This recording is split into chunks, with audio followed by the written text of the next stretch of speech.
ببین یکی از بهترین روش‌هایی که خودم ازش استفاده میکنم و مشتریامون هم تو این سالا خروجی خیلی خوبی ازش گرفتن اینه که همون اول کار که کتری آب سرد رو میذاریم رو شعله، همون اول چای خشک رو بریزیم تو قوری چینیمون و میذاریم رو کتری که این کم کم که میخواد آب گرم شه و جوش بیاد بخار آب میخوره به کف قوریمون و باعث گرم شدن چای خشک میشه. اگه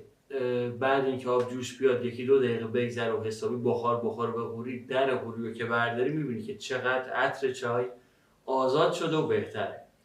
خب آب کتری جوش اومد، حالا کافیه تقریبا اندازه 2 بند انگشت رو سطح چای خشکمون که توی قوری ریختیم آب جوش بریزیم، یه چند سری دورانی بچرخونیم که آب کاملا چای خشکمون رو احاطه کنه و بسته به نوع چای 15 دقیقه تا 25 دقیقه تایم بدیم تا به خوبی دم بکشه. چایایی که بافتشون ریزتره 15 دقیقه 20 دقیقه کاملا کافیه، ولی خب خانواده چایای قلم شخصا هولوش 25 دقیقه زمان میدم که کاملا اون چیزی که میخوایم رو